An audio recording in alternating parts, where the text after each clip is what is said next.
Hey everyone, Justin Jolene here. I wanted to show you an example of a runner with patellar tendinopathy.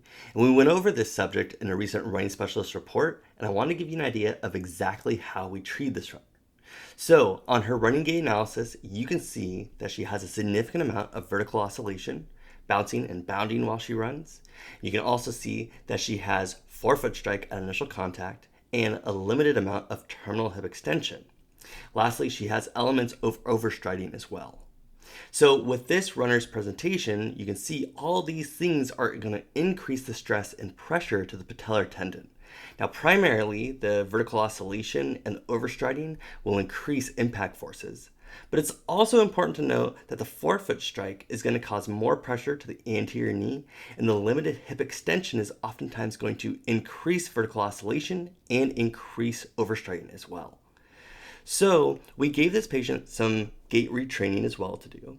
And some of the cues that we gave her was to run as if there was a very low ceiling over her head. And this was really to reduce that vertical oscillation to try to get her to not bound or bounce up and down as much while she was running. Then we also gave her a cue to try to finish her strides behind her as she ran. The idea was to improve the terminal hip extension. Now, as many of us know, running gait retraining is great and a really good way to get immediate results for patients. However, without muscle strengthening, it's not that effective.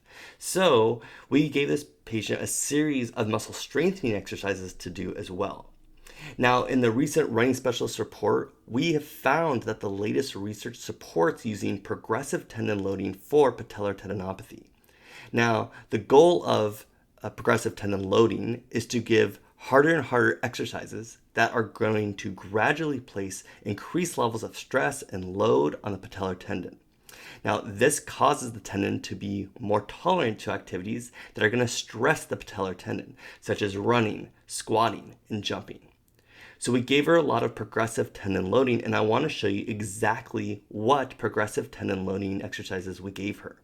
And this is directly from the chart from the recent running specialist report that you can reference. Now, I also want to note here, we also gave her some exercises and strengthening and mobility exercises for the hip and ankle as well. I'm not going to list those, but we gave her those as well. Now, after the initial evaluation, we determined this patient was ready for low step downs, a single leg squat to 60 degrees, and a double leg squat to 90 degrees. Now, important to note here is that single leg squats to 60 degrees actually place less stress on the patellar tendon than double leg squats down to 90 degrees. So she got through those, and then we progressively loaded her after a little while. And then what we did was we gave her another set of things to do.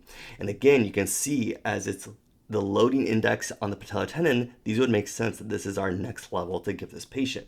So we then gave her high step downs, Spanish squats with a 3-second hold, lunges, and double leg max 4 jumps.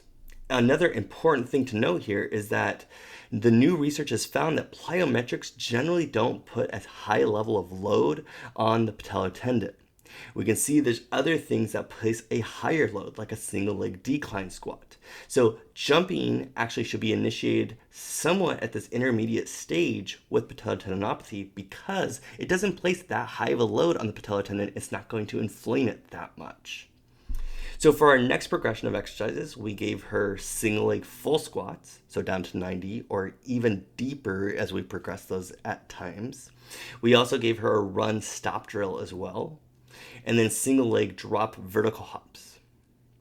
And she was doing really well, so we progressed her again, and we lastly progressed her to single leg max forward hops, a run cut drill, and then single leg decline squats, which are going to put the highest levels of load on the patellar tendon. Now, these are just the things that we gave this patient. And certainly everyone is going to have a different presentation. It's important to use clinical reasoning. However, for this patient, she did very well, and we were able to progressively load her more and more and more until she was ready for a return to run. So we ran several functional tests to make sure she was ready to return to run. We did an LSI. We found that the limb symmetry index was over 90%, so we wanted to give her a return to run program as well. So the following return to run is what we gave her. And as you can see here, we had several aspects to this return to run, a couple parameters that are important to look at. First and foremost, we made sure that she was going to warm up before each run for at least 5 minutes of walking.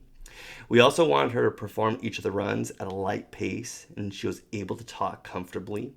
And then lastly, we only advanced her to the next phase without soreness. Now, that was either during the run or even after the run. And everyone's level of soreness is a little different. I don't like anyone to be starting a run with soreness, and I certainly don't want them to be going over a 3 or 4 out of 10 while they're running. So for phases 1 through 5, we made sure she was going to give 2 days of rest between those phases, and then phases 6 through 10, we gave her 1 day of rest. Now, for the first phase, you can see it was 5 repetitions and 2 minutes of running and then 1 minute of walking. So we did that 5 times. 2 minutes of running, 1 minute of walking, 2 minutes running, 1 minute walking. You get the idea. We did that 5 times. And you can see we progressed it here. Now here's another important thing to note. As you can see, phase 6 is 4 repetitions, 8 minutes of running, 1 minute of walking. That's a lot of time to run. That's a lot of load, but we are giving it in a more spread out amount. And then as you can see, phase 7 is 3 repetitions, 10 minutes of running, 1 minute of walking. Phase 8, you can see we're getting longer and longer runs here until phase 10 is a complete 30-minute continuous run.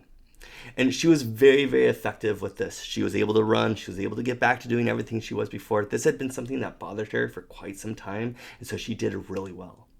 I hope this case helps to highlight how we would treat someone with patellar tendinopathy. Both this return to running guidelines is available for the Running Specialist Report subscribers, and also, obviously, the Running Specialist Report is available online. You can see all past reports too. Feel free to ask me any questions you have, and have a great day.